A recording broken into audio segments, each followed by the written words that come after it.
Attention, cette vidéo a été tournée le 18 août 2015 à partir de 11h30. Il est donc normal que je ne mentionne aucun élément postérieur à cette date.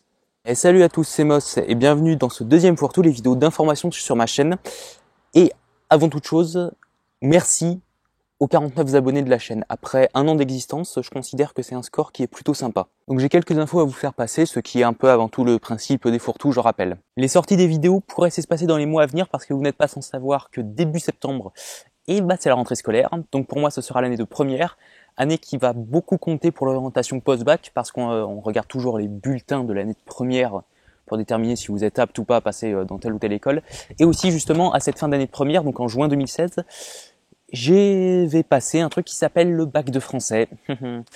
Et vu que moi et le français ça fait deux, il va vraiment falloir que je bosse. Donc je pense que vous comprendrez mon choix de vouloir faire passer les vidéos un petit peu en arrière-plan pour cette année. Et deuxième info, c'est tout simplement que je n'ai pas eu le temps, désolé, de retravailler il y a des millions d'années sur le précambrien comme j'avais dit dans le premier fourre-tout. Donc je vais mettre autre chose à la place. Je peux juste vous dire que cette première édition dure une quarantaine de secondes, que c'est une vidéo qui sera renouvelée tous les ans et qu'elle est utile pour la chaîne. Donc allons-y maintenant pour les questions de la FAQ. Vous m'en avez quand même posé plutôt pas mal pour une première FAQ, donc je vous remercie. Donc une question de Motorsport Gigantoraptor. Des éventuelles sources d'inspiration. Ouais, il y en a quand même quelques-unes. Je pourrais citer par exemple Mathieu Sommeil, son émission Salut les Geeks, qui est pour moi mon émission du web préférée. Je m'en inspire plutôt pas mal pour tout ce qui est tournure des phrases, manière de dire un peu les choses, et caractère aussi du personnage. Et sinon, je pioche dans quelques magazines scientifiques des infos, et des fois il y a des tournures de phrases qui sont plutôt sympas. Et donc je peux les réutiliser. D'ailleurs, pour revenir à SLG, si vous n'avez pas remarqué, le décor des À peu près sciences est en fait inspiré du décor de la saison 5 de SLG. J'ai voulu faire à peu près la même chose avec le logo au centre. Dans mon cas, c'est mon logo de chaîne. Dans le cas de Mathieu Sommet, c'est le logo SLG. Et après, un peu des éléments qui partent partout. Et d'ailleurs, concernant le décor des À peu près sciences, il n'est pas encore bien rempli pour l'instant, mais je compte l'étoffer au fur et à mesure des À peu près sciences. Donc, je vais, à chaque fois qu'il y aura une nouvelle vidéo, il va y avoir un nouveau thème qui va s'afficher sur le décor. Donc une autre question de Motorsport Gigantoraptor que je vais coupler avec la question de LBMC 211, voilà. Et les deux des questions de Gaël Béal. Donc, c'est pourquoi la paléontologie en particulier, pour Motorsport Gigantoraptor, pour LBMC 211, qu'est-ce qui t'a donné l'envie de faire des vidéos, et pour Gaël Béal, pourquoi les vidéos sur les dinosaures, pourquoi tu fais ça? Pour ce qui m'a donné l'envie de faire des vidéos, tout simplement l'argent, mon cher. Non, plus sérieusement, avoir la paléontologie comme passion, socialement parlant, c'est pas facile tous les jours, je dois bien avouer. Et vu que je voulais un peu tenter de faire des vidéos sur internet et que j'adorais la paléontologie, ça s'est imposé naturellement de faire des vidéos sur quelque chose que j'aimais et que je maîtrisais à peu près, donc des vidéos sur la paléontologie. Autre question de Motorsport Gigantoraptor, quel âge? Un peu plus de 15 ans et demi, j'aurai 16 piges début novembre. Toujours Motorsport Gigantoraptor, quelques suggestions de chaînes ou de blogs à nous proposer. Dans les chaînes la vôtre, tout simplement, celle d'Alexis Rastier, de TM Paléontologie, de Fact Animals, de Valéoraptor. Attendez, je regarde un peu le papier parce que c'est là où j'ai mes notes. Mais voilà, toutes ces chaînes que j'avais déjà conseillées dans le premier fourre-tout. Salut tout le monde, c'est Moss. Aujourd'hui, une petite vidéo filmée. Oh mon dieu, qu'est-ce que la qualité était dégueulasse. Mais je pourrais du coup aussi rajouter les dinosaures de France, une chaîne pour qui vous avez vous-même fait de la pub dans votre avant-dernière vidéo, ça dépendra quand cette vidéo sortira. Et vous avez bien eu raison parce que c'est une chaîne qui est autant bien sur la forme que sur le contenu. Donc pour ceux qui ne connaissent pas encore, je vous ai mis le lien de la chaîne dans la description. Et puis aussi deux autres petites chaînes, d'abord celle de Titulast43 qui fait des vidéos sur des jeux vidéo. Et ensuite une chaîne qui n'a pas encore de vidéo à l'heure où je tourne, c'est celle de Marco Leroy. Et voici le thème de ces vidéos. Cette petite saloperie que j'arrive jamais à résoudre. Donc pareil, je vous ai mis le lien des deux chaînes dans la description. Et sinon, je fréquente pratiquement jamais aucun blog, donc je peux pas vraiment vous en conseiller, désolé. Toujours notre ami Giganto. Votre prénom peut-être. Alors non, désolé, je préfère garder ça plus privé. Au départ, en fait, j'avais peur des moqueries éventuellement sur mon nom. Et puis maintenant, je préfère plus le garder privé. C'est pour ça que j'utilise le pseudo de Moss. D'ailleurs, pour ceux qui se posent la question, mon pseudo vient de mon film préféré, Man of Steel. Vous prenez les premières lettres de chaque mot et ça fait Moss. Voilà. De futurs projets, bah oui, je vais continuer les à peu près sciences et les sites fossilifères au hasard parce que c'est deux concepts avec lesquels je me sens bien, honnêtement. Et puis éventuellement, j'avais prévu de retenter un let's play. Le dernier s'est avéré catastrophique, j'en suis conscient. Mais ce let's play là serait plutôt sur mon jeu préféré, un jeu qui parle un peu plus d'évolution, donc ça resterait un tout petit peu dans le thème de la chaîne.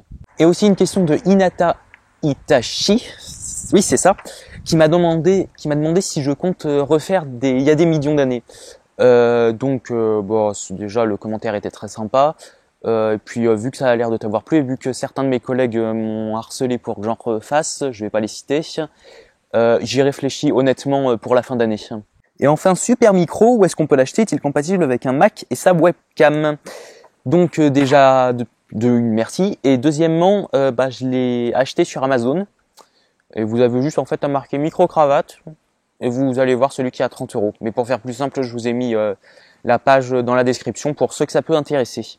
Et pour ce qui est de la compatibilité avec un Mac, attendez, je reviens. Oui, il est compatible avec un Mac. Par contre, pensez à régler le volume parce que sinon, même votre Mac pourra faire des meilleures performances audio. Et enfin, quelques autres questions. T'as des amis dans la vie? J'ai pas dit ton nom, mais on se connaît depuis environ 7 ans et demi. Donc, tu devrais le savoir normalement. Pourquoi plagier SLG? Alors oui, ça c'est concernant l'imitation du patron que j'ai faite dans la deuxième partie de l'à peu près science sur Dinosaur King. Alors ça ne voulait pas du tout d'être du plagiat, c'était plutôt pour faire un clin d'œil de 3 km, un hommage justement à SLG, au travail mais magnifique qu'a pu nous fournir Mathieu Semet, parce que je l'aurais dit, SLG c'est la meilleure des émissions sur le web. Et puis honnêtement, en fait, je pense le garder parce que j'aime beaucoup le personnage du patron, mais j'ai déjà quelques idées pour commencer à le différencier du patron de SLG, histoire que ça fasse pas du plagiat à l'appel. Plagiat, salut les geeks. Mais tu vas arrêter? Pourquoi à peu près science? En fait, je l'avais déjà expliqué justement dans le premier à peu près science pourquoi j'avais choisi ce titre. C'est qu'en fait, la critique des films que je fais se veut être au maximum scientifique. Mais comme on me l'a déjà fait remarquer quelques fois, ça m'arrive de dire pas mal des conneries. Donc justement, c'est pour rajouter un peu d'autodérision sur le fait que je fais de la science, mais que ça peut être loin d'être exact. Pourquoi un crâne de T-Rex et comment il s'appelle? En fait, je voulais un personnage secondaire qui puisse me seconder justement et qui puisse me compléter en me rectifiant ou en me vannant de temps en temps. Et vu que ma chaîne portait principalement à l'époque sur la paléontologie, je pense que là, je vais commencer à aborder quelques thèmes différents dans les mois à venir. Le T-Rex, c'est l'incarnation même de la bestiole disparue, donc ça comme les vidéos sur la paléontologie, ça s'est fait tout seul en fait. Et pour le nom, en fait, honnêtement, il en a pas encore. Je sais pas si je lui en donnerai un. Si je lui en donnerai un, je pense que je vais attendre un petit peu de développer le personnage. Mais si jamais il y a des noms que vous aimeriez bien apercevoir, dites-moi, ça pourra se faire. Et sachez pour la petite anecdote que au départ, le T-Rex était censé avoir la voix du patron de SLG. À quand la prochaine vidéo? Comme j'ai dit, le 25 août, il y aura une petite vidéo qui se renouvellera du coup tous les ans, un peu comme peut le faire Mathieu Sommet avec les chansons à chaque anniversaire de Salut les Geeks. Oh mon dieu, j'arrête pas de plagier SLG, oh aïe aïe. Sinon, le prochain titre fossilifère au hasard, ce sera le 31 août, ouais, juste avant la rentrée. Et sinon, si tu parles en termes d'à peu près science, le prochain, j'ai pas de sortie bien définie. Il devrait sortir sur octobre, novembre, quelque chose comme ça, vu que je me mets toujours 2 mois entre chaque à peu près science. Pourquoi ça? Pourquoi ceci? Pourquoi cela?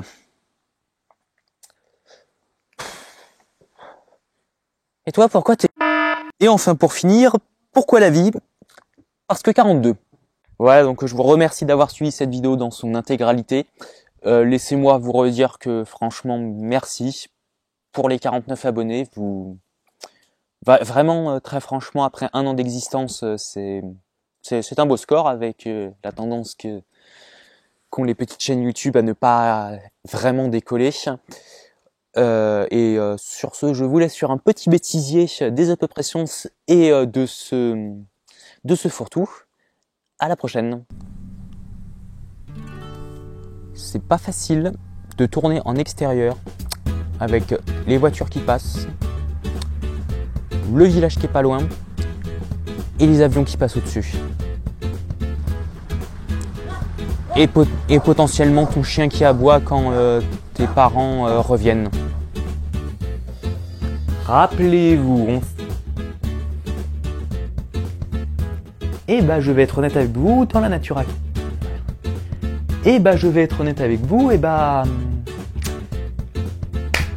c'est loin d'être un mauvais point. Parce que dans la nature actuelle, chez certains animaux, plus on est petit, plus notre perception du temps est ralentie. Prenons la mouche par exemple. Sa perception du temps est 4 fois plus ralentie que la nôtre. Faut pas que je bégaye, bordel de cul.